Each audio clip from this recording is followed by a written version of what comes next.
I think my sister-in-law's best friend wants my husband's seed, and she's encouraging it?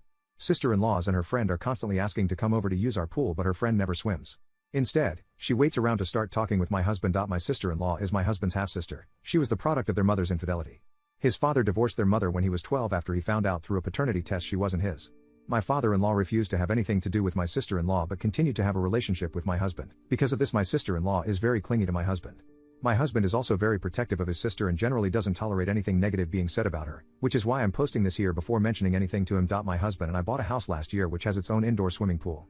My sister-in-law was super excited when she saw it and asked if she could use it sometimes with her friend. We said it was fine, as long as she gave us a notice before she turned up. Her and her friend, Chloe, have used it many times before but almost never when my husband is home. He is a lawyer and works long hours. With lockdown, my husband has started to work from home. My sister-in-law asked me if she and Chloe could come over and use the pool. I told her I was uncomfortable with them coming over as I'm pregnant and don't want to accidentally expose the baby to anything risky. My sister-in-law then asked if she and Chloe quarantined for 2 weeks would they be able to come over. My husband said it was fine. 2 weeks later they turn up to my house. My husband was in his office, so they go straight to the pool after making small talk. My husband ends up coming out after an hour and we're hanging out in the kitchen. My sister-in-law walks in to get a drink and she starts talking to my husband. Before she goes back to the pool, she says Chloe's going to be so happy to see you. It was weird because my husband and Chloe aren't close. Chloe comes into the kitchen 2 minutes later and spends the rest of her time talking to my husband until he excuses himself to get back to work. She's super giggly and smiley when she talks to him. He would say something sarcastic and she would laugh like it was the funniest joke she's ever heard. It honestly felt like she was flirting with him. Before she went back to the pool, she gave me this weird smirk look. Before they leave, they ask my husband if he's working from home every day of the week. He confirms he is. The next 2 weeks, they come over to the house to swim every single day. Except, Chloe never gets in the water. Instead, she hangs around the house in her bikini every single day.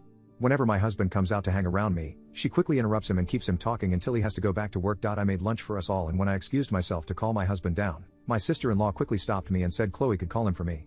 They shared a look and Chloe looked really happy when she went to get him. Chloe has also started to get touchier with my husband. She's put her hands on his chest and arms, stands or sits really close to him. To my husband's credit, he does usually create space between them whenever she does something like this. The reason I believe my sister-in-law is in on this is because she's made a few pregnancy-related jabs at me recently. She told me a story about how one of her friend's boyfriends was cheating on her and then said something along the lines of, "Did you know a lot of men start cheating when their wives are pregnant?" She's also made comments about how I look chubby now and it looks weird next to my husband because he's well built. If she spots my husband out of the office, she quickly goes to inform Chloe. I know pregnancy hormones can mess with a person's brain, so I'm wondering if I'm just looking for something that isn't there. My sister-in-law sent me a text yesterday asking if they could come over to swim next week and I really want to say no, but I know she'll whine to my husband if I do. I ideally want to have a conversation with him before then, but I'm not sure if I should mention the flirting. We were watching a movie and my phone lit up with another text from my sister-in-law telling me she was now going to be here at 1 p.m. the next day to swim with Chloe. My husband saw it and told me to tell her not to come. This is really weird behavior for my husband because he tends to do anything to accommodate my sister-in-law and very rarely refuses her anything. I asked him if something had happened and he shrugged it off and we kept watching the movie. A few minutes later he paused the movie and said he wanted to ask me a question. He asked if I'd noticed Chloe never swam when she came to our house. I wish I could say I was calm and collected like that, but I ended up laughing hysterically. I was honestly just so relieved he brought it up instead of me having to be the one to do it. I think my husband thought I was losing my mind. When I finally stopped laughing, he repeated the question and said he wanted a serious answer. I said, "Of course I've noticed," and he awkwardly replied, "So you must have noticed the other thing too." To summarize the conversation that followed, my husband hadn't noticed Chloe was flirting with him the first few days because he was so busy with work, he wasn't really paying attention to anything else. He said when she started getting handsy is when he suddenly had the light bulb moment that she was into him. He says he didn't want to unnecessarily stress me out, so he never mentioned anything, but he was worried I'd noticed too and thought he was interested because he hadn't immediately shut it down. He realized we would eventually have to have this talk, but he wasn't sure how to bring it up. He did privately speak to Chloe and told her he was happily married and wasn't interested in starting anything with anyone else. Apparently, she never took him seriously because she kept doing it. In the end, he called his sister on Sunday to tell her either she got her to stop or Chloe couldn't come over anymore. His sister ended up having a tantrum and said a few nasty things about me, our baby and our relationship.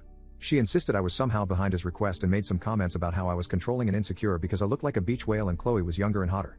He was pretty pissed at this and said if she said something like that about me again, he would stop speaking to her. She claimed I had baby trapped him, and when my husband pointed out we were already married so I didn't need to trap him and that he was the one who wanted to start a family, she kept insisting I had manipulated him into feeling that way. She claimed he was unhappy in our relationship and he always looked tired because I was forcing him to slave away to fund my fancy lifestyle, whilst I sat on my butt all day. He pointed out he chose to be a lawyer knowing he would have to work long hours and I had only recently left my job, so her accusations were baseless. She said some other stuff along the same lines, but the thing that made my husband finally snap was when she called the baby. It was already ruining everything and it was just going to get worse when it was born and he should have dragged me to the abortion clinic whilst he had the chance. He told her neither her nor Chloe were welcome in our home anymore until they apologized for how they'd been behaving and for the things my sister-in-law said. He said he wasn't sure he could ever forgive or forget what she'd said about our child even if she did apologize, and he couldn't believe she would even think something like that, let alone say it. Apparently, she started crying and said she was sorry, that she didn't mean it and she was just scared to lose him and that she wasn't thinking clearly. He hung up on her. He showed me his phone and she's been calling him and texting him since, begging him to reply. He asked if she'd said anything to me.